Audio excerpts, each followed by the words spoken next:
Hi everyone, welcome to the Confident Hypnotherapist podcast. My name's Lawrence Akers. Thank you for joining me yet again for another episode. Now, before I start talking about my guest, I do want to share with you a little something. Technology can sometimes be a bit of a fickle thing and quite frankly a bit of a pain in the ass. And as a result of that, in this week's episode, the video version only features the face of my guest, which I have to say is potentially probably good news and better all round. The guest in question is a gentleman who is one of the US's best stage hypnotists. He's also an author, he's done TED Talks, he trains frequently in anxiety. In fact, he's known as the anxiety relief guy. If those clues aren't enough, of course, my guest this time around is the wonderful Dan Condell. Now, when I interviewed Dan, he had to do it from his car, so it's kind of ironic that the only image that captured when we recorded this is his side. However, you can see that perseverance has paid off because what he offered in this interview is actually fantastic content, and I thought it'd be such a shame to go back and have to redo it all again because of the issues on both his and my side. Ultimately, what we got here was a really good, insightful interview, and so I'm determined to share it with you today. So with that, let's not waste any more time. It's time to welcome Dan Condell. Thank you for joining me today. How are you doing? Thank you, Lawrence. It is great to be with you. And I know we tried to set something up like over a year ago. So this has been a year in the making. A year in the making. And you know what? You've been so driven, excuse the pun, to do this podcast. Here you are in the car. It's the most intimate setting I think I've had for a podcast ever. So thank you for that commitment there. How have things been going for you, friend? You know, things have been going so well. And in fact, just funny story. I had this on my calendar and I kept getting, and I had, I set reminders for myself. And I went out tonight to dinner with one of my students who I actually hired to work in my hypnotherapy practice. And we were just talking about, she's branching off onto her own hypnosis practice now. And she was just talking about, Dan, how do I build confidence? And I feel like sometimes that's like imposter syndrome, like I fake it till I make it. I said, no. And we're going through it. And then my phone went off and I said, oh my God. And she said, what? I said, I'm supposed to be on a podcast right now. She said, go. So you should have brought her into the car with you. We could have included her in on the conversation. Oh, she would have loved that. She had to go pick up her daughter because her daughter is done with dance practice now. But I'm just so happy to be on with you. It's so great to connect with you. And I have a lot of clients in Australia. In fact, I have a client in Australia in about 11 hours from the time that we're recording this podcast. So I have a lot of clients in Australia also, and just international. And it's great to be able to connect with people on a worldwide basis like this. Because, of course, we had you over here in Melbourne, Australia, just prior to this pandemic kicking all in, literally a handful of months, I think it was, before it kind of all started.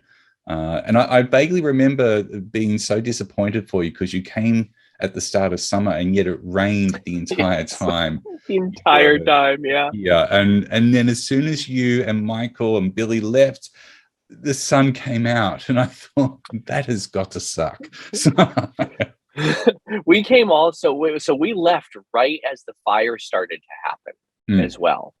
And I remember I left the US on Halloween because I forgot it was Halloween, and I boarded the plane, and the flight attendant, one was dressed like a cow and had udders, and the other was dressed as a witch. And I said, what hell am I going into right now?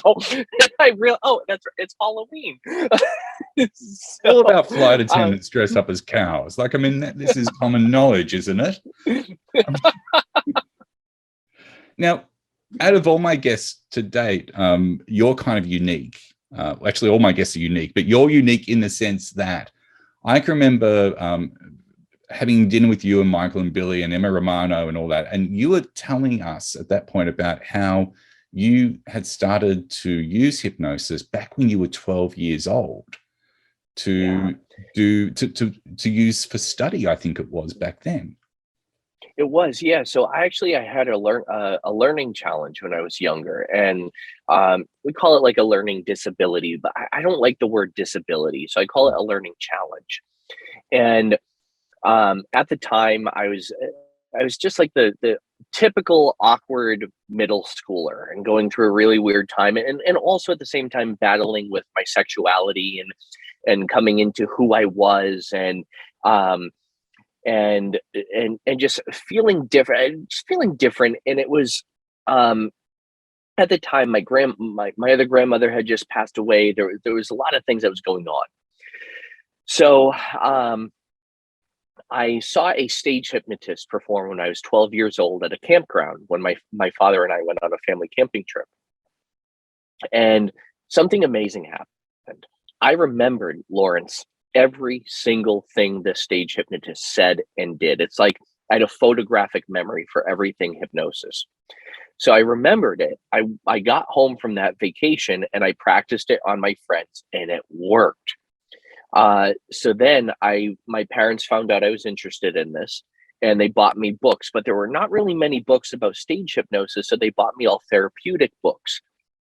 And in one of the books they bought me, it said, hypnotize yourself, how to hypnotize yourself for better grades. And so I remember recording my voice on a cassette tape when I was like 12, 13 years old. And I listened back to that every night for about 3 weeks, and my grades drastically improved over the course of those 3 weeks. And so I taught myself self hypnosis and used that to overcome my own learning challenge. And then my teachers started asking me if I could hypnotize other students as well to overcome their learning challenges. And I did, and just took off from there. Then I started doing stage shows and going on tours and presenting for corporations and doing the hotel bit. When I was 15, I hypnotized 200 people in a hotel to stop smoking, then to lose weight. So I was doing this since I was an adolescent, since I was very young. And it transformed my life. I just find that phenomenal, because I know some people that are terrified about hypnotizing 2 people, let alone 200 people at a time. And so when I hear a story like that, I just automatically assume that as you were learning this, there was this innate belief or understanding that you were able to create hypnotic phenomena with someone else, or to create that space to do it. Is that the case, or were there times when you were like, am I able to do this? Or what was it that gave you that, that unshakable confidence to do this? So I was too naive to realize I couldn't do it. Mm-hmm. So, and sorry, as we're recording this, I'm in my car, which usually I'm in my office or in my home office, set up with a professional microphone, lighting, and everything like that. So it's okay. I always say to people that this is conversational. So you're just driving here somewhere. It's all good. Well, to talk about I'm a fan of showing up and being in your element. I am very out of my element right now, so I'm doing my very best. Talk about like the confident hypnotist. So I'm really doing my best here. You're doing a great job. Don't worry. Thank you. But when I was younger, I didn't know enough to doubt myself, and I really early on just developed this almost like a borderline arrogance, and I really believed I could hypnotize anybody. And when I was younger, I really did. I believed I could hypnotize absolutely anybody. And that confidence exuded when I would go out and present to people, when I would even just hypnotize a couple of people in very small group situations, because some of the stage shows I was doing, there were only 12 people in the audience. And I remember my parents had to drive me from show to show because I didn't have a license yet. And one of the shows they drove me to was actually at a strip club. And I remember hypnotizing people.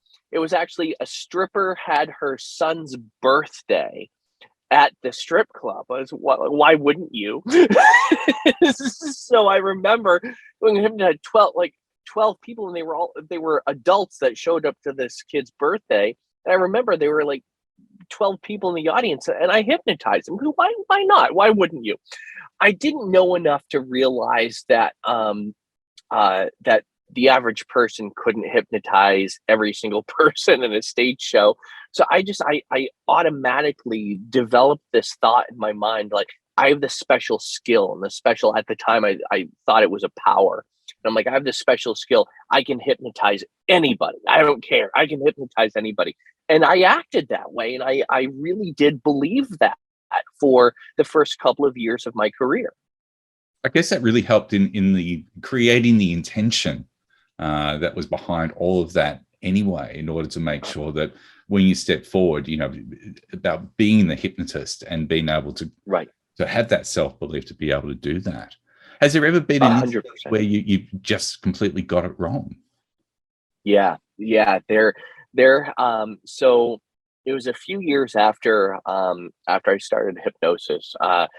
There were people where I started to be open with people and honest with people, like, hey, I'm 15, 16 years old, and I can and I'll do a hypnosis show for your organization or company. And people didn't want a 15 or 16-year-old hypnotizing them. And then the reality sunk in. And what happened after that, there were some shows where actually doubt started to creep in a little bit. And if you're a stage hypnotist and you have any doubt, your audience can smell that like a shark can smell blood in water. And so that's why when you go out on stage, you really have to be confident and borderline arrogant, to the point where you really truly do believe, or at least convey that belief, that you can hypnotize anybody, anywhere, anytime. So there were a couple of situations. And in fact, Lawrence, there was one situation, and this is actually what led me to being known as the anxiety relief guy. About 7 years ago from the time that we're recording this podcast, about 6 years ago, I was performing for a high school, and I was doing a stage hypnosis show for a high school. And there were several people there and I'd been performing at that high school for a while. There were several people there that found out about my sexuality and that I was gay. And several of the students started screaming different obscenities up on stage as I started my show. And then a couple other things happened throughout that show, where somebody like ran up in the show and clotheslined this girl, like slid her under the curtain, and she claims he punched her in the face. There were a lot of really awful things that happened in that show, and I ended up having to end the show early. And essentially, I left that show, and I said, okay, you know what, Dan, shake it off. It was just an isolated incident. And I was on tour at the time, and I went to my next show the next night. There were about 400 people in the audience. And Lawrence, I physically could not get on stage. I couldn't. It was like I hit a wall, and I started to get really nauseous, and I started to feel sick. So there was another hypnotist in the audience who was one of my friends, and he said, Dan, he came backstage. He knew something was going on. He said, what's going on? I told him what happened the night before. So he actually led me through a couple of the exercises that I bring my own clients through.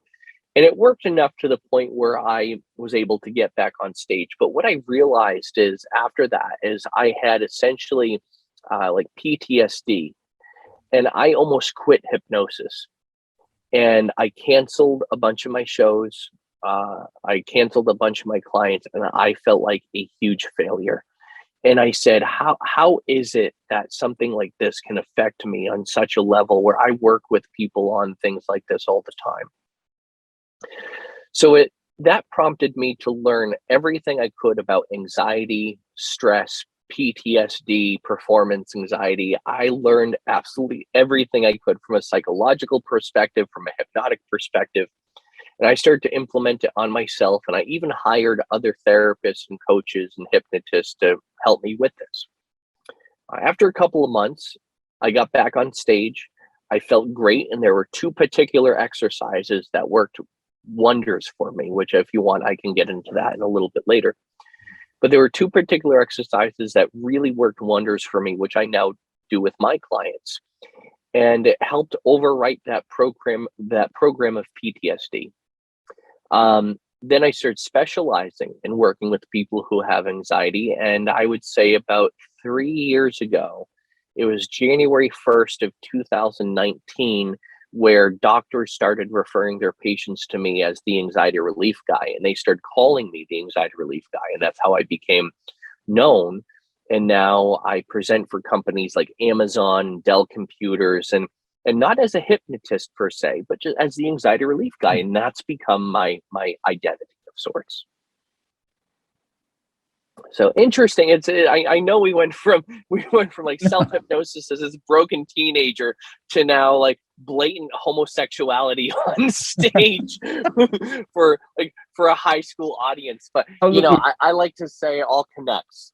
We can share with the audience that you had my partner Anthony give birth on stage to a baby apparently named George before kicking it off stage, I think, essentially. But so that's right. I do remember that. It was at a footy club, right? It was at a footy club, yes. And my partner decided to get up, and he and Emma Romano were, I think they bonded that night. I remember Emma Romano letting out the most blood-curdling scream at the thought of a koala or something being run over. It was a very surreal show. But I myself, my friends were there. We were crying in laughter the whole time. But what I loved about that stage hypnosis show, and it's kind of coming around full circle again, was the fact that the very last exercise you did in that was that you had the guys visualize being a superhero and taking all of that positivity, that super strength with them. And, in that moment, I think a lot of people probably realized that this was a stage hypnosis show, but there was a sneaky little bit of, positive therapy being put at the end there, which I thought was just brilliant.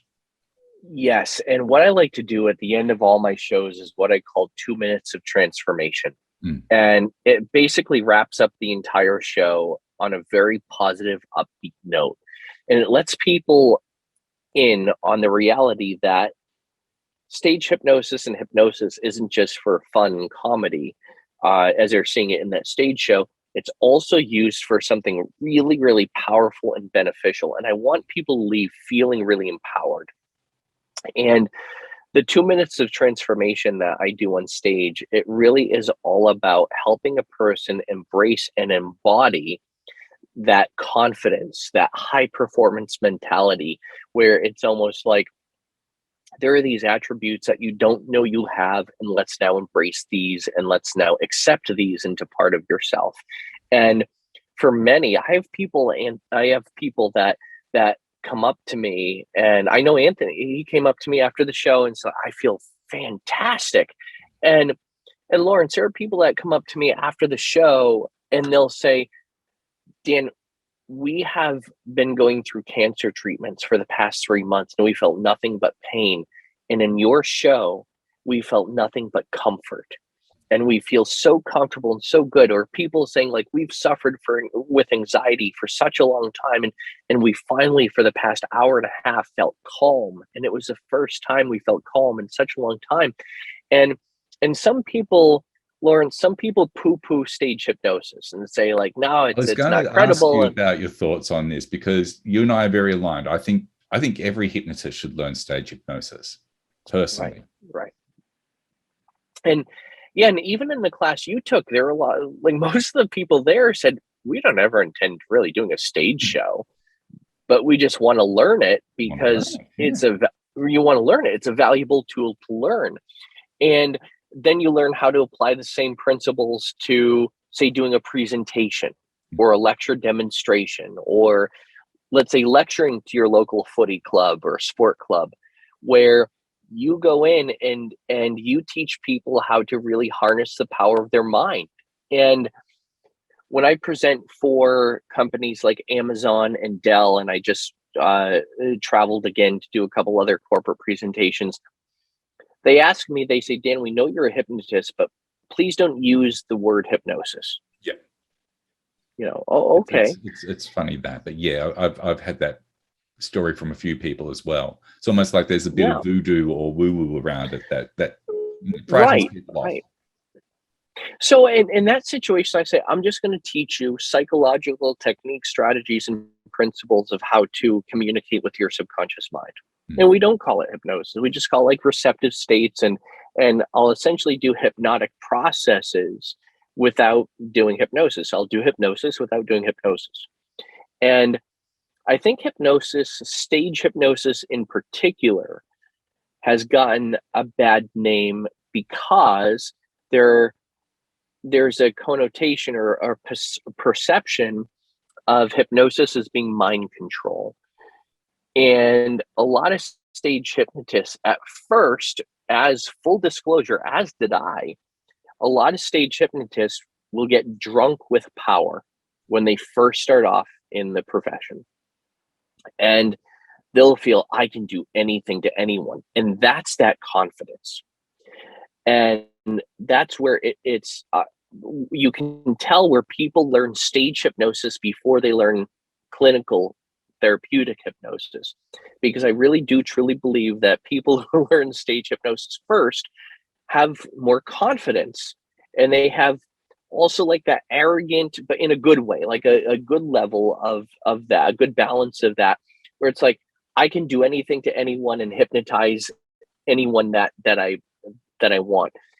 And there are certain principles and language patterns that you learn as a stage hypnotist that you might not learn as a clinical hypnotist. And this is where it really makes a difference to ignite your confidence, because Lawrence, when you work with a group of people and you hypnotize a group of people, you really do feel like you can do anything. And you have to be careful, because you can get drunk with power if you're not careful enough. So that's why I like to do a balance and also put a really empowering, positive message at the end of all my shows. So that way people know this can be used for something more. And that's why I do that, because I feel that it leaves the audience feeling confident. So it's not just about being the confident hypnotist. It's about the audience and the participants also feeling confident as well. That's brilliant. And for me, hearing you talk about the arrogance, for me, it's like a difference between self-belief and arrogance. I think it's healthy to believe in your own abilities, but I think, the hypnotherapy industry, the hypnosis industry is not short of a few big egos in some cases. Right. Yeah. I want to circle back, because you mentioned it before about a couple of processes that you had used in the past to help get rid of that anxiety before going on stage. And I was going to ask you, what advice would you give to newer hypnotists starting out, or perhaps some of those people that have been doing this a while, but for some reason just seem to get in their own way? And what advice would you give to them? And does that perhaps relate to those techniques you're referring to, or those processes? Yeah, so a lot of people say just do it or fake it till you make it. And as much as I believe, like, just do it, the one thing that I would say, I'm a big fan of education, and I still take classes. In fact, to this day, I still sign up for other stage hypnosis classes. Even though I've been doing this for more than half my life, I still sign up for other stage hypnosis courses and classes, and other hypnotherapy classes and therapeutic technique classes and everything like that. But there's a point where you have to use what you learn and start using what you learn and implement it. And number one, I would just tell people, don't think that you have to go take another course in order to start practicing or working with people, because there are a lot of, in fact, in my state, so I'm in the United States and I'm in Massachusetts. There were two very unknown to other hypnotists, but two very famous hypnotists amongst lay people who made millions and millions of dollars doing group hypnosis. One was known as the Mad Russian, and he did group hypnosis sessions to help people stop smoking. And the other is another hypnotist. I don't know if she would want me to give her name, so I'm not going to give her name. But and sorry, I'm just going to make my lights turn on again in my car. There we go. But this person would do hypnosis, group hypnosis, just for weight loss, and she would have 80 people per group in her sessions, and she would run them 2 times a day, 3 days a week. And she had a waiting list 6,000 people deep. And both of these individuals used one principle of hypnosis and never saw the need to take another class again because it worked for them and it worked for their clients. So I'm not saying stop educating yourself. I'm saying use the education that you have and don't think you need to keep taking class after class after class, or I have to get this degree or this certification in order for people to take me seriously. The only people who really care about that are other hypnotists or therapists. Those are the only people who care about that. Your clients don't really care if you have 25 different certifications in hypnosis. They don't know what that means and they don't care. So use what you learn and don't think that you have to take 25 different courses in order to be successful. So that's my advice to a new hypnotist. Use what you learn, just apply the basic principles, make it work, and then take continued education. Use that and then take another class.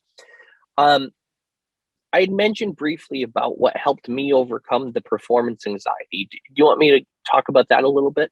Yeah, if you could, that'd be fantastic. Okay, so I do believe there are 2 parts of anxiety relief and confidence building. One is you have to reduce the feelings that you're feeling of discomfort. So that's number 1. Number 2, you have to boost the feelings of high performance or confidence that you want to feel. So it's like filling in that old groove filling in that old groove and carving a new groove of how you'd rather feel instead. And so when I had that PTSD of sorts, one of the people I reached out to was a mentor of mine, and she still is. And I have a coach, and I've had a coach for probably the past like 7 or 8 years that we talk every Wednesday morning from 10 a.m. to like 11 a.m.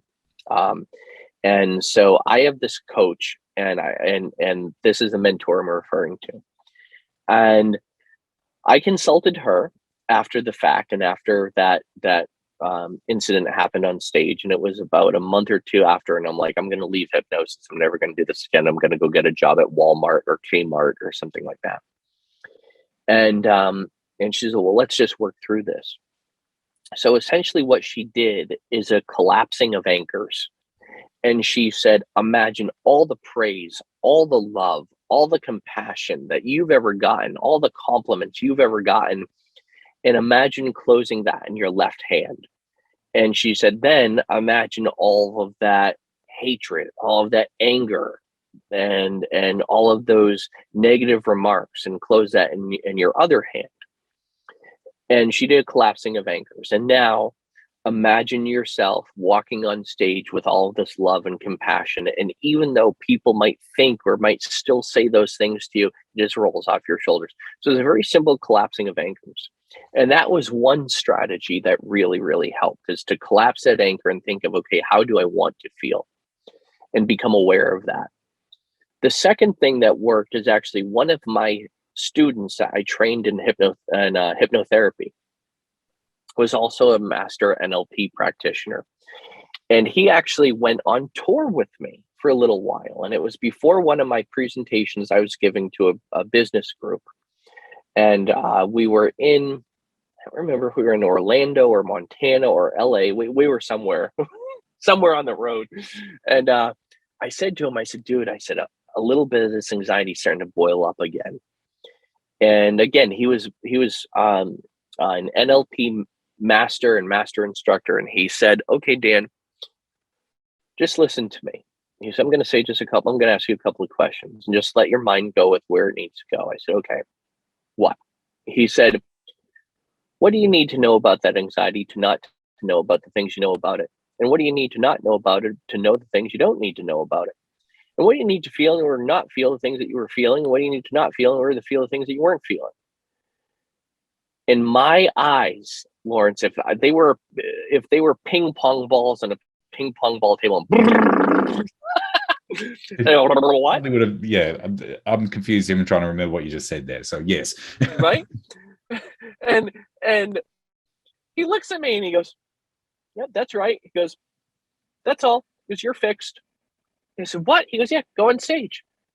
And Lawrence, after that, I went on stage and I never felt anxious again to get on stage. You know, I have visions of people listening to this podcast and just hitting back 30-second mark on that comment repeatedly and just trying to either write it down or decipher it or get their head around it. It's going to be the most looped part of my podcast history. And you know what's funny, Lawrence? I have tried to like cognitively remember this to write it down. And for the life of me, I have never been able to write it down, because the only time I can really go through exactly what he said is if it's in like a subconscious flow like this, where I'm talking about it and I say, okay, now let me write that down. And I've never been able to, because the only time I can really get it is when I'm talking to someone about it and kind of dissociate from it like that. But that's what really, those two instances are two things that instantly connected and formed connections with my subconscious mind. And do you want to hear the outcome of what happened with the things that the PTSD Absolutely. That happened to me on stage? So, it was right before, right into the pandemic. It was probably about like a month or two into the pandemic. This was about 2 years after this experience had happened. I got an email from anonymousapologies@gmail.com. And it was this: "Hi, Dan. I don't know if you'll remember me, but I was a participant at such and such high school that you performed at a few years ago. I had said some really destructive, negative things to you, and I want to apologize for that and take this opportunity to say I'm sorry. Because the things that I was saying to you were really degrading and really awful." And he said something to the effect of, "I was just trying to impress some of my friends that I was around, and I realized now that the things I were making fun of were the exact things that I was trying to suppress within myself." He said, "I'm sorry, and I just want to let you know my friends and I still talk about your show to this day and how funny and amazing it was. Take care. I wish you the best." And That's that, I actually am quite touched by that someone closed that loop for you. And yeah. Right. That loop, Lawrence, that was open for about 4 years, was finally closed. And I think about it, I say anonymous apologies. And I was really trying to piece this together. And I'm like, anonymous apologies, AA@gmail.com. And in Australia, do they have AA, Alcoholics Anonymous, in Australia? Will do. Okay. All right. So I was thinking about, sorry, I'm just going to turn my lights on again. Open door, closed door. There we go. You're a hypnotist, speaker, lighting operator. So I was thinking about it. I'm like, anonymous apologies. Okay. AA@gmail.com. I'm thinking maybe this person had something deeper going on with them. And this was part of their like, step 5 or 6 but that person went through something in their life that they had to go through in order to transform them. And exactly what you said, close that loop. And I never looked at it like that, but that's exactly what happened. They closed that loop that went on in my mind for 4 years.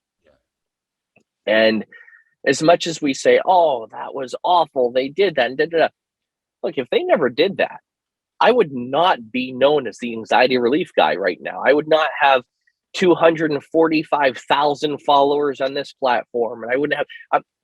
So it's really interesting because that closed that loop, and I'm going to close another one for you. I told you I started with self-hypnosis. That was my introduction into when I was younger. I used self-hypnosis to overcome a learning challenge, right? That's what I originally said.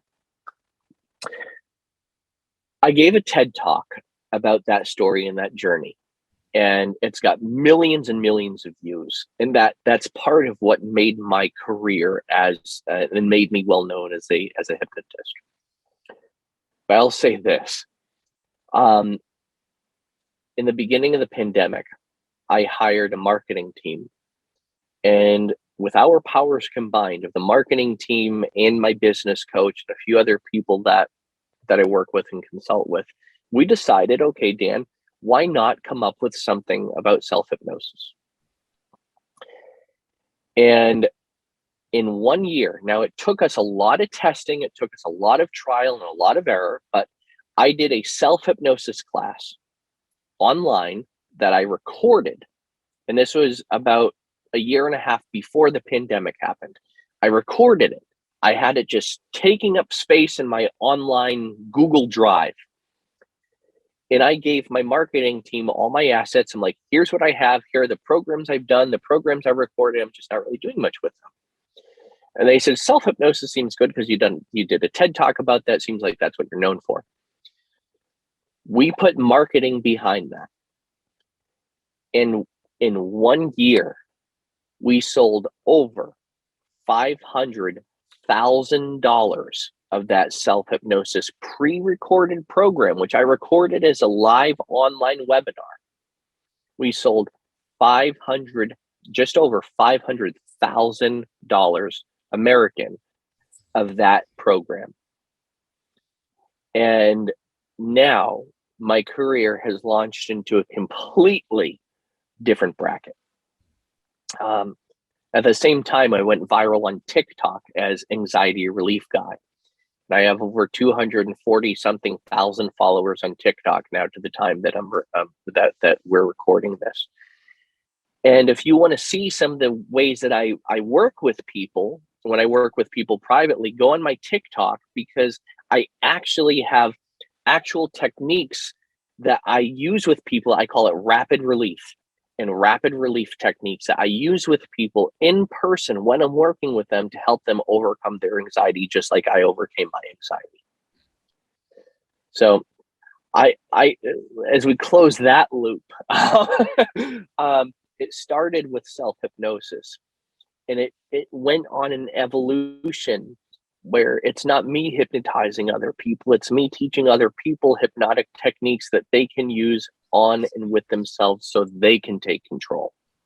I can imagine many people listening to this, if they have self-doubts about their ability, self-hypnosis, of course, is going to be one of the most useful tools that they can embrace to have a different relationship with that belief. 100%. And I always tell people, Lawrence, if I could do it, a kid who is 12, 13 years old with a learning disability, then you can do it. It's absolutely true. I'm even using self-hypnosis nowadays at the gym. I was at the gym this morning and I hate running. But nowadays I'm using self-hypnosis, and it's amazing the difference that can happen when you're on a treadmill doing some form of self-hypnosis. My breathing is fine. I get to the end of it, I'm like, I can actually do this. I know runners refer to it as going into the zone, but right. We all know it's the same kind of thing. So it's a fabulous tool that people should really be embracing if they have any doubts there. Obviously, all the links for your website, for your podcast, for your books, for your TED Talk will be around this particular podcast. But if people wish to get in touch with you or to look at your range of available trainings, how can they do that? dancandel.com is the best way that they can, the best place they can go. They can also email me directly, dancandel@gmail.com. And that's Dan, DANCANDELL @gmail.com, like soda can, Dell computer. Put them together. You have dancandel@gmail.com.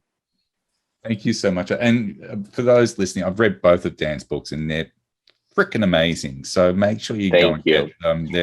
If you've got a Kindle, they're available there, but they're also available in paperback form as well.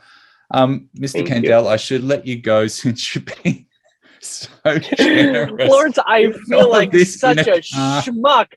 I like I said, I usually I have a lighting kit, I have lighting and a backdrop and a microphone, and here I am in my car. I do have feel to say really that humbled that you've gone ahead and done this in your car, doing your own lighting, doing your own sound, probably done your own makeup and hair as well. It's but I do have to say this. There's one thing I say at the end of every interview and podcast that I do, and can I say it now? yeah, of course.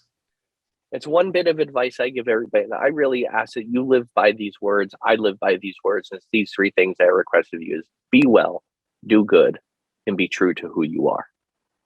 It's beautiful. I love it. Thank you, Dan. Thank you very, very, very much for your time. I know that you've possibly got a drink or a meal waiting for you next. Everyone listening, how could you not have taken away a few nuggets of inspiration from listening to this? I hope that you have taken something valuable from it, or at least use that 30-second back button on that one line over and over, which I imagine Dan might be doing himself with this podcast, so he can finally write it down. But in the meantime, everyone, please stay safe, take care, and we'll see you next time.